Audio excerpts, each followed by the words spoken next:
On our broadcast tonight, the government response to the Sewol-ho ferry tragedy is again coming into question as the bodies of victims are found on the very top level of vessel. At the nation's top office, senior presidential aides meet with the parents of children killed in the tragedy who led a somber march to the presidential office. Korea will spend more of this year's fiscal budget during the first half and use the central bank's lending facility for smaller firms. All this to support businesses affected by the ferry disaster.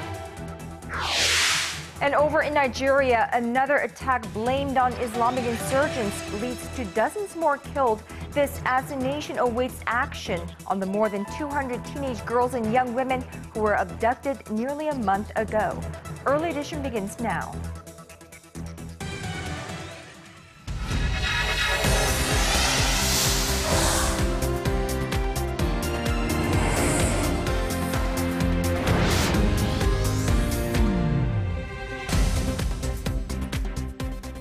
It is 5 a.m. in New York, 4 p.m. in Bangkok, and 6 on a Friday evening here in Seoul. This is Early Edition at 6. I'm Moon Gon-young. And I'm Daniel Che. Thank you for joining us. Now, we begin this Friday evening again with the search operations underway for those still missing in the ferry accident more than 3 weeks ago here in Korea. Let's go straight to our Jiyeon, who is following the story closely from the beginning.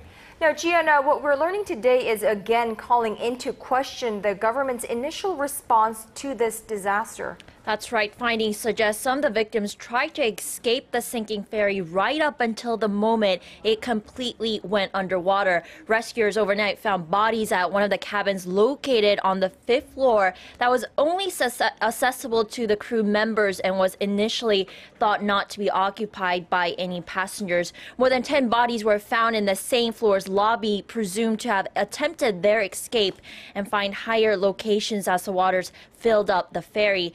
This is leading to more criticism that if the government's initial response had been quick enough, these victims could have been saved.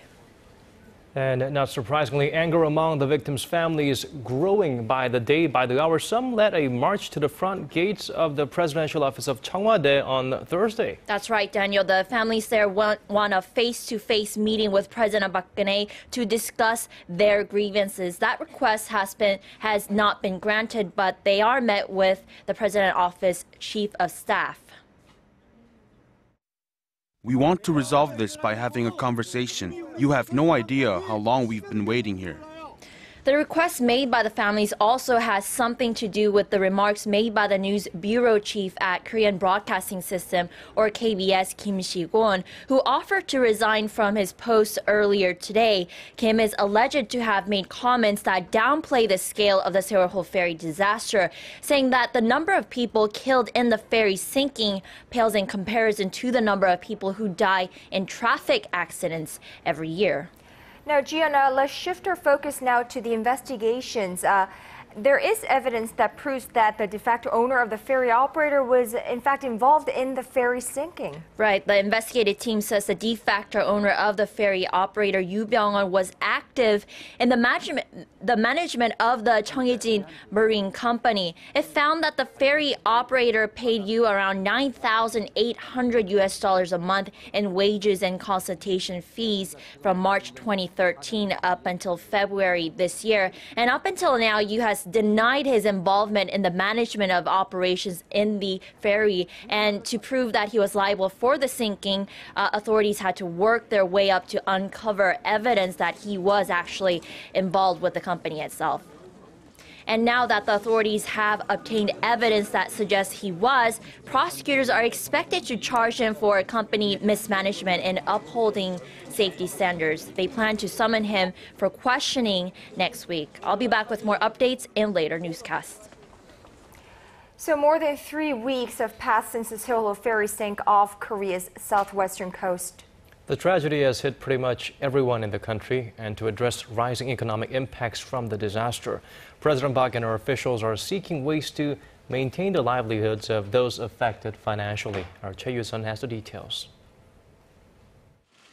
Since the Sewol-ho ferry accident on April 16, the Finance Ministry says a growing number of Koreans have stopped eating out, traveling, and engaging in various leisure activities. The sales growth at restaurants dropped 5 percentage points following the accident, and reservation cancellations have resulted in more than $30 million in losses for the tourism industry. This, coupled with unstable markets and exchange rate, prompted President Park Geun-hye to address the issue with ministers and businessmen on Friday. 지금은 국가적으로 매우 어려운 상황입니다. 이런 때일수록 국민들의 일상생활과 직결되는 민생을 챙기는 일에 적극적으로 정부가 나서서 대처해 나가야 할 것입니다. Stressing how crucial it is to steady the recent economic recovery, the president called for measures to soothe weak sentiment. She then asked officials to offer much-needed support for the country's small and mid-sized businesses and the self-employed affected by the current crisis. To that end, the government will increase its second quarter spending by over $7 billion and offer affected businesses a total of some $70 million in financing at low interest rates. The businesses will also be allowed a grace period on their taxes. To help the people and businesses gradually resume normal business activities, the president said the government will have to come to some determinations about the Sewol-ho ferry accident. 다시는 이런 일이 일어나지 않도록 정부에서는 문제점을 찾아내서 바로 잡고 책임자들에 대한 처벌과 관련 사항을 상세하게 국민에게 밝힐 것입니다. President Park also referred to a deregulation drive, saying efforts to root out unnecessary red tape must continue while bolstering regulations related to safety, consumer protection, and fair competition. Choi Yu-sun, Arirang News. And this also part of government efforts to improve the nation's safety management. The city of Seoul will replace its time-worn subway trains by 2022 amid rising concerns about the safety of public transport. Seoul Mayor Park Won-sun announced Friday that about $857 million will be spent over the next 8 years to replace over 700 subway cars that have been in operation for 18 years or more. That's about 36% of city's nearly 2,000 subway cars. The announcement comes 1 week after a subway accident in Seoul, blamed on faulty equipment, injured nearly 200 people. The city will also set up a unified control tower for all 9 subway lines and will strengthen safety measures and education. A total of $1.8 billion will be spent on improving the subway system and safety.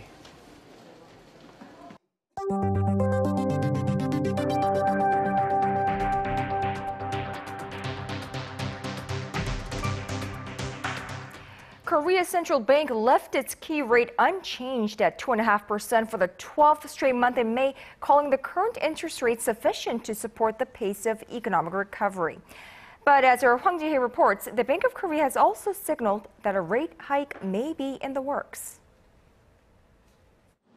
Despite government concerns that the pace of economic recovery is not strong enough, Korea's top central banker has made it clear that any future monetary decision would include a rate hike. While adding that it won't happen immediately, the Bank of Korea Governor Lee Ju-yeol said after a monthly monetary policy meeting on Friday that policymakers decided to keep the rate steady at 2.5% this month. We believe the current 2.5 key rate is accommodative enough to back the economic recovery, and as far as I know, the market also shares the same view as us. The governor also cited the bank's 4% growth forecast for this year, which matches up with the nation's potential growth rate. He added that the impact local exporters are feeling from a strong local currency, which currently hovers at its highest level in nearly 6 years, is different from the past. Analysts also say that Korean companies have managed to improve their competitive edge. Because back in the old days, Korean companies competed on price. But a lot of the products that we sell these days aren't really price sensitive as it was before. For example, Samsung Electronics is selling top of the line smartphones, and Hyundai and Kia, even with the currency going strengthening, they're actually raising price in most of the countries these days. Over slowing consumer spending due to the Sewol-ho ferry disaster, the Bank of Korea governor says it's still too early to act, but adds that the bank is closely monitoring the impact on the domestic economy. Hwang Jie, Arirang News. Well, no timetable, says the U.S. Federal Reserve Chair Janet Yellen. She was referring to a tapering of its bond-buying stimulus program, saying it will likely take up to 8 years for it to return to its pre-crisis levels.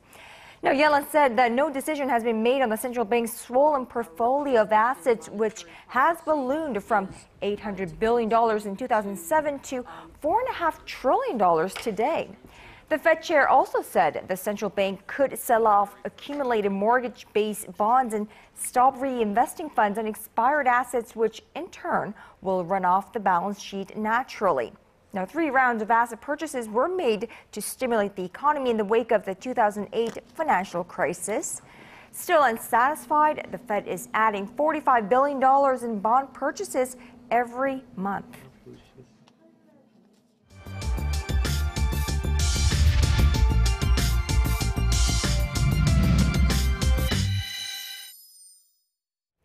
Well, fresh off confirmation that North Korea was to blame for the 3 unmanned drones found earlier this year on South Korean soil, news that Kim Jong-un recently called for an expansion of the program. Seoul-based Free North Korea radio reports that Kim ordered forces in late March to utilize the unmanned aerial vehicles, not just for surveillance, but for attack purposes as well. That's around the same time the 3 drones were discovered crashed in South Korea.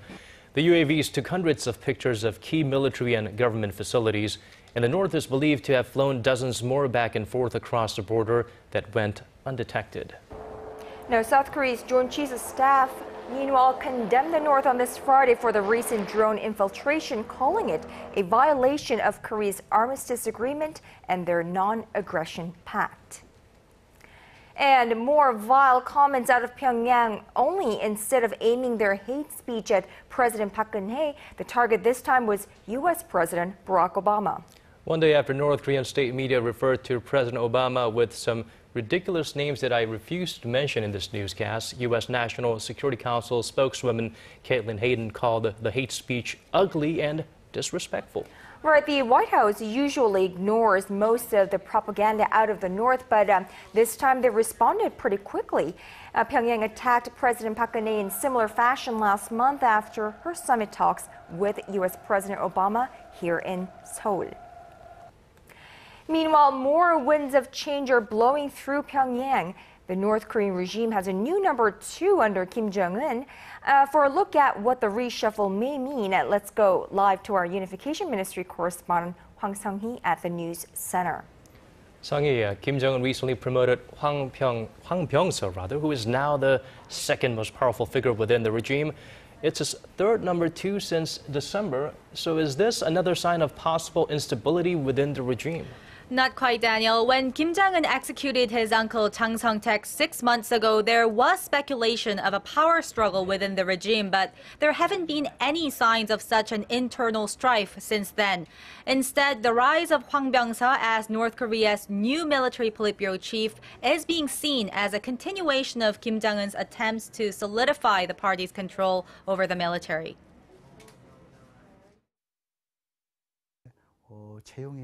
If Chae-ryong-hae established the basis of Kim Jong-un's control of the military among their higher ranks, it seems Hwang Byung-seo was appointed to spread this ideology to the lower ranks of the military.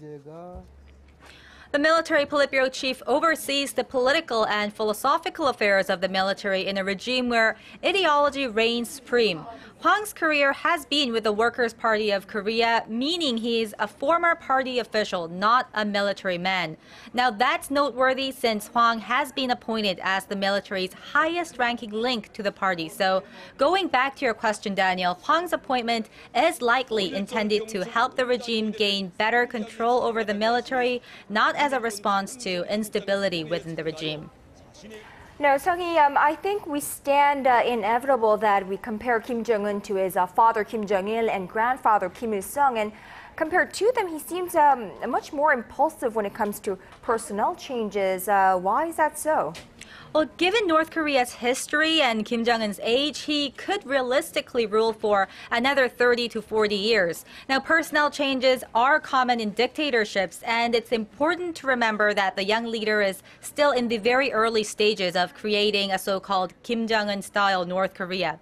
Officials appointed to key posts by the young Kim, like Military Politburo Chief Hwang Byung-seo, Defense Minister Jang Jong-nam, and Chief of Staff Ri Young-gil, are in their 50s or 60s, which is much younger than their predecessors.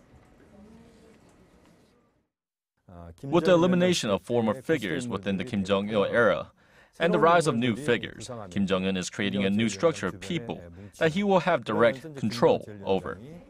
Reshuffles have been much more frequent under the Kim Jong-un regime. We could pin that on the impulsiveness of a young dictator, but we must also take his late father Kim Jong-il's so-called Sungun, or military-first politics, into account.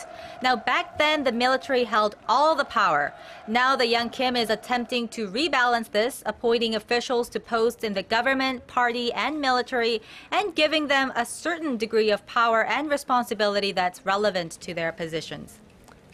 Looks like North Korea can be compared to fashion. One day you're out, the next day, one day you're in, the next day you're out. Now, another notable personnel change is the regime's new foreign minister. Sung, is there any expectation of a shift in foreign policy under his watch? Well, new Foreign Minister Lee Soo-young is a very interesting figure because he is believed to have been close to Jang Sung-taek.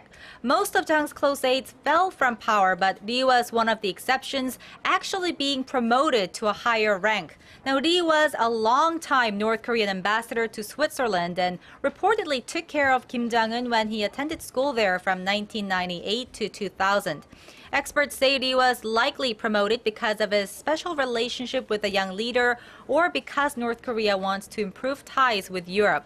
Now, if it's the latter, the context that Lee established during his years of service in Switzerland will be useful in North Korea's attempts at attracting investment from Europe. All right, Sung-hee, the shakeup comes amid heightening tensions on the Korean peninsula. We wonder if these changes, personnel changes, will affect Pyongyang's cross-border policies. Well, Ganyang, any clues about that would come from personnel changes in North Korea's powerful National Defense Commission or the United Front Department, which handle cross-border affairs.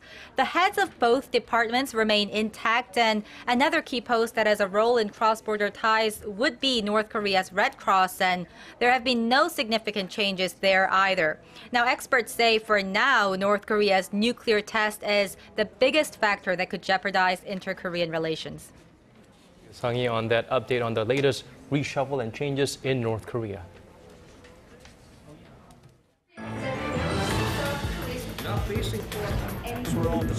Digging deeper, getting to the bottom of stories that impact your life. Talking with you on air and online. Connecting you with experts on the world's most pressing issues. News and current affairs at its best with Moon Gon-young and Daniel Che on Early Edition at 6.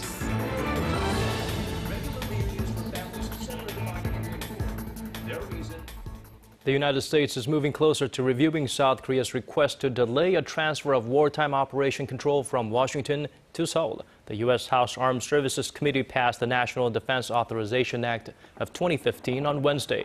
Among its many provisions, one calls for a review of the OPCON transfer issue, currently scheduled for December of next year. South Korea has been asking that the transfer be pushed back due to the continued North Korean threat. During their summit talks last month in Seoul, President Park Geun-hye and U.S. President Barack Obama did announce that they would be reconsidering the timeline. The Nigerian government's struggles to contain the Islamic militant group Boko Haram is becoming clearer to the world by the day. Residents of the latest known town to fall victim to Boko Haram's attacks are blaming security forces for failing to protect them.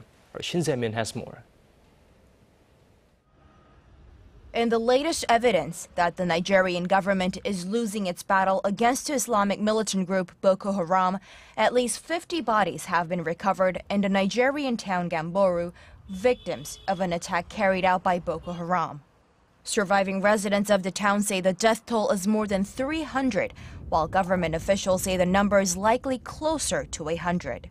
Residents of the town say they were bombarded by an assault that lasted 12 hours and lobbed criticism against security forces for failing to protect them. Most of the bodies found were burned so badly that they're beyond recognition. It's the latest in a series of violent acts carried out by Boko Haram. Last month, they abducted more than 200 girls and young women from a boarding school in the northeast of the nation. That sparked accusations that the government of Nigeria isn't doing enough to stop the extremists, which are blamed for killing more than 1,500 people so far this year as part of their drive to impose Islamic law on the country. A peaceful protest continues in parts of the country. We want our girls back now. Now. We are not interested in any stories. Not even one girl is enough to get any mother, any parent, any father to stand up and be counted. This is a time for people, or well-meaning people, to stand up and be counted in this country. For the sake of... Experts say if the hundreds of Nigerian kidnapped girls are not rescued soon, they could face a life of agony as slaves or child brides sold in markets across the globe. Shin Se-min, Arirang News. Now, on a different note, the increasing popularity of Korean culture across the globe has had an impact on various sectors of the Korean economy, especially the exports. But apparently the popularity for My Love from the Star translates to popularity for Korean cosmetics. It feels like just yesterday that Koreans were queuing up to buy posters or movies from Hong Kong and Hollywood. Now the table has turned. Our Connie Kim tells us what products are popular overseas and which countries are the biggest importers. The Korean wave, driven by Korean pop music and television dramas, has spilled over into the cosmetics industry. The Korea Customs Service said Friday that the export of domestic cosmetics increased sixfold since 2004 to more than $1 billion last year. The most popular items were skincare products, which make up nearly half of the market, followed by makeup products, including foundation and blush, at around 20%. The rise was also helped by an increase in the number of countries cosmetics were shipped to, from 87 countries to 129 nations over the last decade. Most went to Korea's neighbors in Asia, namely China, US, and Japan. Our brand has in the past mainly targeted the East Asian market, nations like Vietnam and Singapore, but we plan to expand to the Northeast Asian market, including China. The Face Shop plans to continue promoting skincare products such as skin whitening cosmetics, which are most popular to foreign customers. The Korea Customs Service expects exports of cosmetics to rise even more in the years to come, adding that it's a moneymaker for all involved, as the cosmetics industry has a high return compared to investment. Connie Kim, Arirang News. Well, Korea's most recognizable brand is also one of the most desirable companies to work for in the world. And this is according to a human resource firm based in the Netherlands. Right. Randstad ranks Samsung Electronics as the third most preferred workplace among global job seekers, behind BMW and Sony. The firm surveyed roughly 200,000 students in 23 countries from September to December of last year, and 86% of them were aware of Samsung Electronics, and over 57% said they wanted to work for the firm. Respondents from Canada, Hong Kong, and France had the most favorable view of Samsung, naming it the most attractive workplace in the world.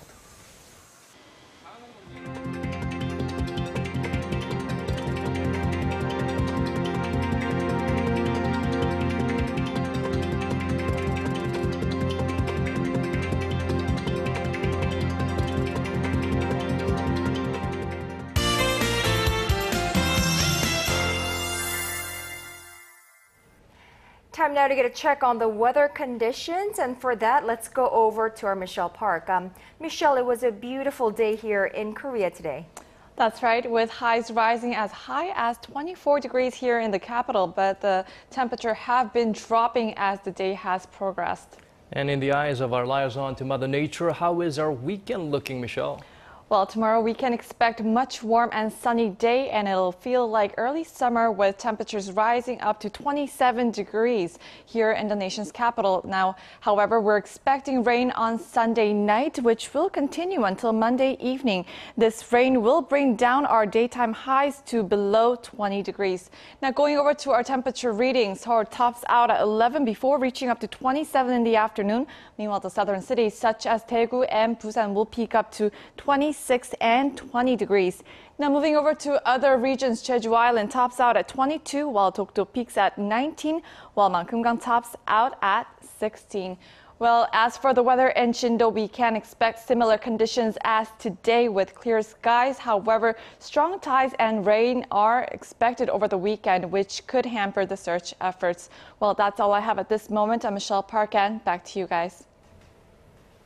Thank you for that, Michelle. And that brings us to the end of our newscast for this week. Thank you for watching. For our viewers in Korea, have a wonderful weekend. And those who need to punch in to work, don't work too hard. This has been Daniel Che. And I'm Moon Ganyang. And to those of you in other parts of the world, have a great start to the last working day of this week. And we hope to see you right back here, same time Monday evening. Bye-bye.